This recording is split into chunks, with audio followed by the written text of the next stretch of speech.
ಅಕ್ಷರ cultural ಅಕಾಡೆಮಿಯ ವಾರ್ಷಿಕೋತ್ಸವ ಹಾಗೂ ಗೌರಿ ಪ್ರಸಾದ್ ಅವರ ಹುಟ್ಟುಹಬ್ಬದ ಪ್ರಯುಕ್ತ ಅಕ್ಷರ ಜ್ಯೋತಿ ಪ್ರಶಸ್ತಿ ಪ್ರದಾನ ಸಮಾರಂಭ 2026 ಹಾಗೂ ಡ್ರಾಮಾ ದರ್ಬಾರ್ ಪೋಸ್ಟರ್ ಬಿಡುಗಡೆ ಸಮಾರಂಭವನ್ನು ವಿಜಯನಗರದ ಹಂಪಿ ನಗರ ಗ್ರಂಥಾಲಯದಲ್ಲಿ ಹಮ್ಮಿಕೊಳ್ಳಲಾಯಿತು. ಇನ್ನು ಕಾರ್ಯಕ್ರಮಕ್ಕೆ ಮುಖ್ಯ ಅತಿಥಿಯಾಗಿ ಟೆಲಿಕಾಂ ಎಂಪ್ಲಾಯೀಸ್ ಮತ್ತು ಅದರ್ಸ್ ಹೌಸಿಂಗ್ ವೆಲ್ಫೇರ್ ಟ್ರಸ್ಟ್ನ ಸಂಸ್ಥಾಪಕ ಅಧ್ಯಕ್ಷರು, ಚಲನಚಿತ್ರ ನಿರ್ಮಾಪಕರು, ನಿರ್ದೇಶಕರು, ನಟರು, ಸಮಾಜ ಸೇವಕರಾದ ಡಾಕ್ಟರ್ ಎನ್ ನರಸಿಂಹಮೂರ್ತಿಯವರು ಆಗಮಿಸಿ ಉದ್ಘಾಟನೆ ಮಾಡಿದರು. ಅಲ್ಲದೆ ಡ್ರಾಮಾ ದರ್ಬಾರ್ ಪೋಸ್ಟರ್ ಬಿಡುಗಡೆ ಮಾಡಿದರು. ರಿಯಾಲಿಟಿ ಶೋಗಳ ರೀತಿ ಯಾವುದೇ ಹಣ ಪಡೆಯದೆ ಕಾರ್ಯಕ್ರಮ ಮಾಡುತ್ತಿದ್ದಾರೆ.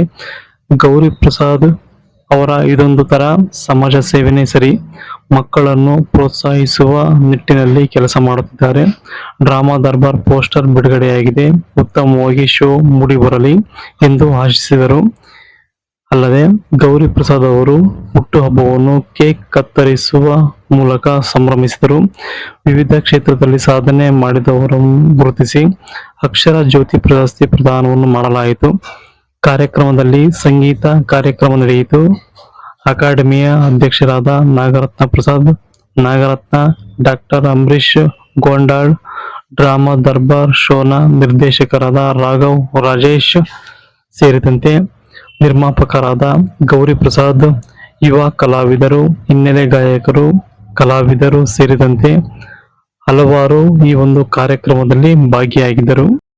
ಇನ್ನು ಇದೇ ವೇಳೆ ನಿರ್ಮಾಪಕರಾದಂತಹ ಗೌರಿ ಪ್ರಸಾದ್ ಅವರು ಸಮಾಜ ಸೇವಕರಾದಂತಹ ಡಾಕ್ಟರ್ ಎನ್ ನರಸಿಂಹಮೂರ್ತಿ ಅವರ ಬಗ್ಗೆ, ಸಮಾಜ ಸೇವೆಯ ಬಗ್ಗೆ ಹಾಗೂ ಸಮಾಜದ ಬಗ್ಗೆ ಇರುವ ಕಾಳಜಿ ಬಗ್ಗೆ ಹಾಗೂ ಬಡವ ಬಲ್ಲಿದರ ಬಗ್ಗೆ ಅನುಕಂಪದ ಬಗ್ಗೆ ಸಾಕಷ್ಟು ಮೆಚ್ಚುಗೆ ಮಾತುಗಳನ್ನು ಈ ಒಂದು ಕಾರ್ಯಕ್ರಮದಲ್ಲಿ ಆಡುವ ಮೂಲಕ ಸಾರ್ವಜನಿಕರಿಗೆ ಇವರ ಬಗ್ಗೆ ಗುಣಗಾನವನ್ನು ಸಹ ಮಾಡಿದರು.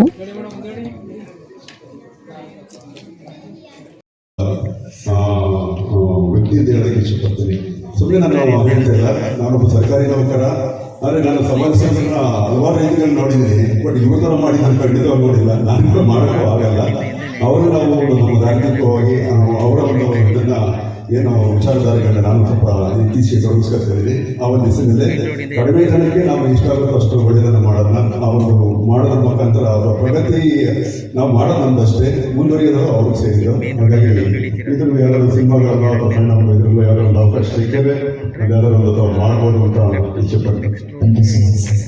ಹಾಗೇನೆ ಇಲ್ಲಿ ಸರ್ ಧಾರವಾಡಗಳಾದರೂ ಸಾಕಷ್ಟು ಜನ ಇದ್ದಾರೆ. ನಿಜವಾಗ್ಲೂ ಯಾರು ಒಳ್ಳೆಯದನ್ನು ಖಂಡಿತವಾಗಿ ಇಷ್ಟೊಂದು ಕಾದಿದ್ದೀರ, ಇಷ್ಟೊಂದು ಕಾದಿರೋದು ಒಂದು ಅರ್ಥ ಇದೆ. ಯಾಕೆಂದ್ರೆ ನಾವು ನಾನು ಹಾಗೆ ಹೇಳಿದೆ, ಅರ್ಥ ನಾನು ಕರೆಯಲ್ಲ, ನಾನು ಭಾಷಣ ಬಿಗಿರಲಿಲ್ಲ. ಇವರು ಕಷ್ಟಾಭಿನ ಮೇಲೆ ಬಂದಿರೋದಿಲ್ಲ ಅನ್ನೋದು ಕಣ್ಣಾರ ಕಂಡಿರುವಂಥ ಒಂದು ನಾನೇ ಸಾಕ್ಷಿ. ಅದಕ್ಕೆ ಯಾವುದೇ ಲಾಭಾಪೇಕ್ಷೆಗಳಿಂದ ನಾವು ಕೂಡ ಬಂದಿರಲ್ಲ. ಯಾಕೆಂದರೆ ಯಾರೋ ಹೊರಟಿಸಂದ್ರೆ ನಾವು ಕಣ್ಣು ಕಾಣ್ದಾರೆಲ್ಲ ಹೇಳ್ತಾ ಇರ್ತೀವಿ. ಕಣ್ಣು ಕಾಣಿರುವಂಥ ಒಬ್ಬ ವ್ಯಕ್ತಿ ಮಾಡುವಂಥ ಸಾಧನೆಗಳನ್ನ ನಾವು ಕಣ್ಣಾರ ನಿಜವಾಗ್ಲೂ ನಾವು ಸ್ಮರಿಸಬೇಕು ನಮ್ಮಲ್ಲಿ ಅಂತ ಹೇಳೋದಕ್ಕೆ ಇಚ್ಛೆಪಡ್ತೀನಿ. Thank you sir. ಇವರಿಗೆ ಇವಾಗ ಆರಾಧನದಲ್ಲಿ VVP ಕಾರ್ಯಕ್ರಮ, ಒಂದು ಮಿನಿಸ್ಟ್ರಿಗಳ ಕಾರ್ಯಕ್ರಮ ಇದೆ. ಆದ್ರೂ ಬರಲೇಬೇಕು ಸರ್, ನಾವು ಬಡವರು ಮಾಡ್ತಾ ಇದ್ದೀವಿ. ನಮ್ಮದೊಂದು ಸಣ್ಣ ಒಂದು ಇದಕ್ಕೆ ಇನ್ವಿಟೇಷನ್ ಕೊಡಲಿಕ್ಕೆ ಹೋದಾಗ ನನಗೆ ಆಶ್ಚರ್ಯ ಕಾಲಿನಲ್ಲಿ ಅವರ ಒಂದು ಜಾಗದಲ್ಲಿ ನಾನು ಎಲ್ಲೂ ಬೆಳಗ್ಗೆಯಿಂದ ಯಾರೇ ಕೂಡ ನಿನ್ನೆ ನಾನು ಹುಟ್ಟುಹಬ್ಬ ಇತ್ತು, ನಿನ್ನೆ ಇದ್ದಿದ್ದು. ಹಾಗಾಗಿ ನಾನು ಸರ್ಕಾರಿ ಕಚೇರಿಯಲ್ಲಿ ನಾನು SIR ಆಗಬೇಕು, ಎಲೆಕ್ಷನ್ ಡ್ಯೂಟಿ ಮಾಡ್ತಾ ಇದ್ದೆ. ಡ್ಯೂಟಿ ಸಮಯದಲ್ಲಿ 4 ಗಂಟೆಗೆ ಫ್ರೀ ಮಾಡಿಕೊಂಡು ಹೋಗಿದ್ರೆ ನನಗೆ ಎಚ್ಚರಿಕೆ ಏನಂದರೆ ಕೂತ್ಕೊಂಡು ನಿಮಿಷ ಅಂತ ಹೇಳಿದ್ರು. ಗೊತ್ತಿದ್ದೆ ಹಾಗೆ ಮಾತಾಡ್ತಾ ನೋಡ್ರೆ ಕೇಕ್ ಕಣ್ಣು ಮುಂದೆ ಬಂದ್ಬಿಡ್ತು. ಇದೇ ನಾವು ಬಯಸೇ ಇರಲಿಲ್ಲ. ನಿಜವಾಗ್ಲೂ ನೋಡಿ, ನನ್ನ ಋಣ ಇಲ್ಲಿತ್ತು ಅಂದರೆ ಅವ್ರ ಆಫೀಸ್ ನನ್ನ ಬರ್ಡೇ ಇತ್ತು. ಬರ್ಡೇ ಆಗಿದೆ ಏನಂದರೆ ಇದನ್ನೊಂದು ಚಪ್ಪಾಳೆ ಕೊಡಿ, ನನಗೆ ಗೊತ್ತಾಗದಾಗೆ ಅಷ್ಟೆಲ್ಲ ರೆಡಿ ಮಾಡಬೇಕು ಇಮಿಡಿಯೇಟಾಗಿ. ಒಂದು 15 ನಿಮಿಷದಿಂದ ಮತ್ತು ನಮ್ಮ ಅಲ್ಲೇ ನಾಯಕರು ಕೂಡ ಅಲ್ಲೇ ಇದ್ದರು. ಅವರು ಹೊಟ್ಟಿದ್ರು ವ್ಯಕ್ತಿ ಕಾರ್ಯಗಳ ಸಲುವಾಗಿ. ಸಾರ್ ಹೇಳೋದಿಲ್ಲ, ಒಂದು ಒಳ್ಳೆ ಕಾರ್ಯ ಇದೆ, ಕೂತ್ಕೊಡಿ ಅಂತ ಹೇಳಿದ್ರು. ನಿಜವಾಗ್ಲೂ ಇವರು ಸಮ್ಮುಖದಲ್ಲಿ ನನ್ನ ಉದ್ಭವ ಆಗಿರೋ ನನ್ನ ಒಳ್ಳೆಯ ಸರಿ ಅಂತ ಹೇಳಿ ಇಷ್ಟಪಡ್ತೀನಿ. ನಾವು ಹಲವಾರು ಜನ ಫ್ರೆಂಡ್ಗಳನ್ನ ನಾವು ಇಟ್ಕೊಂಡಿದ್ವಿ. ಹಿಂದೆ ಎಲ್ಲ ನಮ್ದೆಲ್ಲ ಫ್ರೆಂಡ್ಸ್ಗೆ ಏನೋ ಕೊಡಿಸ್ಕೊಟ್ರೆ, ತಿನ್ನಿಸ್ಕೊಟ್ರೆ, ಊಟ ಹಾಕ್ಸ್ಕೊಟ್ರೆ ಅದು ಭಾಳ ಅಂತಂದ್ರೆ ನಿಜವಾಗ್ಲೂ ನೋಡಿ, ಈ ಥರ ಸಿಗೋದು ನಮ್ಮ ಆ ಜನ್ಮದ ಪುಣ್ಯವೇ ಅಂತ ಹೇಳೋದಕ್ಕೆ ಇಚ್ಛೆಪಡ್ತೀನಿ. ಧನ್ಯವಾದಗಳು ಸರ್, ತಾವು ನನಗೆ ನೀಡಿದಂಥ ಒಂದು ಹುಟ್ಟುಹಬ್ಬದ ಕಾಣಿಕೆಯಿಂದ.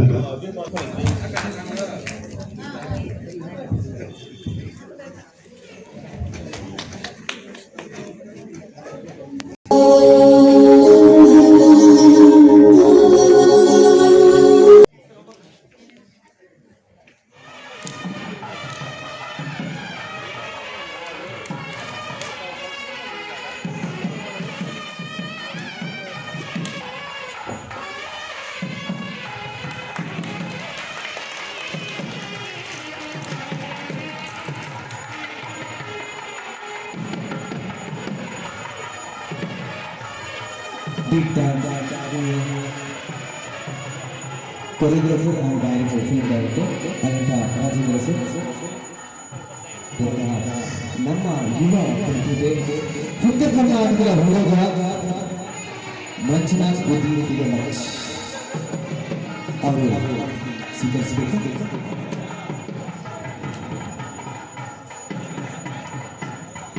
ಅಕ್ಷರ ಜ್ಯೋತಿ ಪ್ರಶಸ್ತಿ ಪ್ರದಾನ ಚಚ್ಚು ಉದಾಹರಣೆ ಮತ್ತೊಬ್ಬರು ಆತ್ಮೀಯ ಸ್ವಾಗತ ಮಾಡೋಣ. ಅವರಿಗೆ ಹೆಚ್ಚಿನ ಜವಾಬ್ದಾರಿಗಳನ್ನು ನಾವು ಕೊಡ್ತಿದ್ದೀವಿ ಇವತ್ತು. ಇದು ರಾಜ್ಯ ಅಕ್ಷರ ಪ್ರಶಸ್ತಿ, ಇಡೀ ರಾಜ್ಯದ ಪ್ರಶಸ್ತಿ. ಯಾಕೆಂದರೆ ಇದು ಕೇಂದ್ರ ಸರ್ಕಾರ ಮತ್ತು ರಾಜ್ಯ ಸರ್ಕಾರದಿಂದ ನೋಂದಾಯಿತ ಸಂಸ್ಥೆ. ಎಷ್ಟೋ ಜನಗಳಿಗೆ ಕಣ್ಣಲ್ಲಿ ನೀರು ಬಂತು, ದುಃಖ ಬಂತು, ಒಬ್ಬರು ಪ್ರೆಗ್ನೆನೇ ತಪ್ಪಿದ್ರು.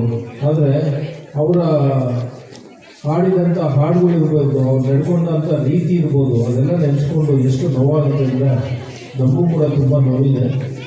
ಆದರೆ ಇವತ್ತು ಈ ಕಾರ್ಯಕ್ರಮಕ್ಕೆ ನನ್ನ ಇನ್ವೈಟ್ ಮಾಡಿದಂಥ ಗೌರಿ ಪ್ರಸಾದ್ ಅವ್ರಿಗೂ ನಿಮ್ಮೆಲ್ಲರಿಗೂ ನಮಸ್ಕಾರ ತಿಳಿಸ್ತಾ, ಇವತ್ತು ತುಂಬ ನನ್ನ ಬಗ್ಗೆ ಎಲ್ಲ ಹೇಳಿದ್ದಾರೆ. ನಾನು ಹೇಳ್ಬೇಕಂದ್ರೆ ನಾನು ಏನೂ ಇನ್ನೂ ಮಾಡಿಲ್ಲ, ಒಂದು 1% ಕೂಡ ನಾನು ಇನ್ನೂ ಮಾಡಿಲ್ಲ. ಹೇಳಬೇಕು ಅಂದರೆ ಈ ಒಂದು ಸಮಾಜದಲ್ಲಿ, ಈ ಒಂದು ಕರ್ನಾಟಕದಲ್ಲಿ, ಬೆಂಗಳೂರಲ್ಲಿ ಸಾಕಷ್ಟು ಜನಗಳು ಇದ್ದಾರೆ. ಯಾಕೆ ನಾನು ಇದಕ್ಕೆಲ್ಲ ಮಾಡೋದಕ್ಕೆ ನನಗೆ ಮುಂದೆ ಬರ್ತಾ ಇದ್ದೀನಿ ಅಂದರೆ, ರೀತಿನೇ ಆಗಿತ್ತು. ಒಂದೊಂದು ತುರ್ಪು ಭಾಳ ಕಷ್ಟ ಆಯಿತು, ಒಂದೊಂದು ಓದೋಕ್ಕೂ, ಒಂದೊಂದು ಬುಕ್ಸ್ಗಳು ತೊಗೊಳೋಕ್ಕೂ ಒಂದು ಕಷ್ಟ ಆಯಿತು, ಜೀವನ ಸಾಗಿಸೋಕ್ಕೂ ಕಷ್ಟ ಆಯಿತು. ಆದರೆ ಇವತ್ತು ಆ ಪರಿಸ್ಥಿತಿ ಬೇರೆಯವ್ರಿಗೆ ಬರಬಾರ್ದು, ನನ್ನ ಕೈಗಾದಷ್ಟು ಮಟ್ಟಿಗೆ ನಾನು ಅದನ್ನು ತೂಗಿಸ್ಬೇಕು, ಸಾಧ್ಯವಾದಷ್ಟು ಮಟ್ಟಿಗೆ ಹೆಲ್ಪ್ ಮಾಡಬೇಕು ಅನ್ನೋ ಉದ್ದೇಶ ಇಟ್ಕೊಂಡು ನಾನು ಮಾಡಿದೆ. ಹಾಗಾಗಿ ಈ ಒಂದು ಏನು ಡ್ರಾಮಾ ದರ್ಬಾರ್ ತುಂಬ ಚೆನ್ನಾಗಿ ನೇಮ ಇಟ್ಟಿದ್ದಾರೆ.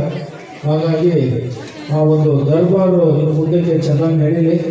ಮತ್ತು ಏನು ಗೌರಿ ಪ್ರಸಾದ್ ಏನು ಅಂದ್ಕೊಂಡಿದ್ದಾರೋ ಅದೆಲ್ಲ ನೆರವೇರಲಿ. ಮತ್ತು ಅವರು ಹುಟ್ಟುಹಬ್ಬದ ನಿನ್ನೆ, ಆ್ಯಕ್ಚುಲಿ ನನಗೆ ಗೊತ್ತಿಲ್ಲ ನಿನ್ನೆ ಹುಟ್ಟುಹಬ್ಬ ಅಂತ, ಇವತ್ತು ಹುಟ್ಟುಹಬ್ಬ ಅವ್ರಿಗೆ ಅಂತ ಅಂದ್ಕೊಂಡೆ ನಾನು, ಹುಟ್ಟಿದಬ್ಬ ಅಂತ. ಆದರೆ ನನಗೆ ಇವರು ಅವರ ಸ್ನೇಹಿತರು ಹೇಳಿದ್ರು, ಇಲ್ಲೇ ಇದ್ದಾರೆ, ಯಾರ ಹತ್ರನೂ ಏನೂ ₹1 ತೊಗೊಳ್ತಾ ಇಲ್ಲ ಅಂತ. ಇವತ್ತು ಎಲ್ಲೇ ಒಂದು ಹೋಗ್ಬೇಕಾದ್ರೆ ಎಷ್ಟು ಕೊಡ್ತೀರಾ, ಎಷ್ಟು ಫೀಸು, ಏನು ಅಂತ ಕೇಳ್ತಾರೆ. ಅವ್ರು ಬಾಯ್ಬಿಟ್ಟು ಹೇಳಿದ್ದಾರೆ, ಏನೂ ತೊಗೊಳೋದಿಲ್ಲ, ನೀವು ಬನ್ನಿ, ಆಸಕ್ತಿ ಇರೋರು, ಕಲೆ ಇರೋರು ಮತ್ತು ಹಾಡುಗಾರಿಕೆ ಇರೋರು ಪ್ರತಿಯೊಬ್ಬರು ಬನ್ನಿ, ನಮ್ಮ ಸಂಸ್ಥೆಯಿಂದ ನಾವು ಸಾಧ್ಯವಾದಷ್ಟು ಮಟ್ಟಿಗೆ ನಾವು ಸಹಾಯ ಮಾಡ್ತೀವಿ ಅಂತ. ಅದು ಕೂಡ ಒಂದು ರೀತಿ ಸೋಷಲ್ ಸರ್ವಿಸ್. ಯಾಕೆಂದರೆ ಅವರು ಗೌರ್ಮೆಂಟ್ ಜಾಬಲ್ಲಿ ಇಟ್ಕೊಂಡು ನನಗೇನ ಗೌರ್ಮೆಂಟ್ ಜಾಬ್ ಇದೆ, ಸಂಬಳ ಬರುತ್ತೆ, ಅಕಸ್ಮಾತ್ ರಿಟೈರ್ಡ್ ಆಗಿ ಪೆನ್ಷನ್ ಬರುತ್ತೆ, ನನ್ನ ಹೆಂಡತಿ ಮಕ್ಕಳು ನೋಡ್ಕೊಂಡು ನನ್ನ ಮನೇಲಿರೋದು ಅಂತ ಅಂದ್ಬಿಟ್ಟು ಆರಾಮಾಗಿ ಇರ್ಬೋದಾಗಿತ್ತು. ಆದರೂ ಕೂಡ ಅವರೊಂದು ಸೋಷಿಯಲ್ ಸರ್ವಿಸ್ ಮಾಡಬೇಕು, ನಮ್ಮ ಸಂಸ್ಥೆಯಿಂದ 10 ಜನಕ್ಕೆ ಅನುಕೂಲ ಆಗಬೇಕು ಅಂತ ಮಾಡಿದಾರಲ್ಲ, ನಿಜವಾಗ್ಲೂ ಗ್ರೇಟ್ ಅಂತ ಹೇಳ್ತೇನೆ. ಇನ್ನು ಮುಂದಕ್ಕೆ ಸ್ಟಾರ್ಟ್ ಆಗುತ್ತೆ ಗೌರಿ ಶಂಕರ್ ದರ್ಬಾರ್. ಯಶಸ್ವಿಯಾಗಿ ನಡೀಲಿ. ಜೊತೆಗೆ ನಮ್ಮ ಸಪೋರ್ಟು ಗೌರಿ ಶಂಕರ್ಗೆ ಇದ್ದೇ ಇರುತ್ತೆ. ಸರಿ, ಗೌರಿ ಪ್ರಸಾದ್ಗೆ ನನ್ನ ಹಾಗಾಗಿ ಸ್ಟಾರ್ಟ್ ಆಗೋದೇ ಗೌರಿಯಿಂದ ನಡಿ, ಅದಾದ್ಮೇಲೆ ಏನು ಬಂದರೂ ನಡೆಯುತ್ತೆ. ಹಾಗಾಗಿ ಚೆನ್ನಾಗಿದೆ ಡ್ರಾಮಾ ದರ್ಬಾರ್ ಅಂತ. ಈಗ ಯಾರ್ಯಾರು ಈ ಒಂದು ಡ್ರಾಮಾದಲ್ಲಿ ಇದ್ದೀರೋ ಅವರ ದರ್ಬಾರು ಸ್ಟಾರ್ಟ್ ಮಾಡಿ ಒಂದು ಒಳ್ಳೆ ಲೆವೆಲ್ಗೆ ರೀಚ್ ಆಗಲಿ. ಈಗ ಏನು ಯೂಟ್ಯೂಬಲ್ಲಿ ಮಾಡ್ತೀನಿ ಅಂತ ಹೇಳ್ತಾ ಇದ್ದೀರೋ ಅದು ಒಳ್ಳೊಳ್ಳೆ ಚಾನಲಲ್ಲಿ ಬರಲಿ ಅಂತ ಆಶಿಸ್ತೀನಿ. Thank you.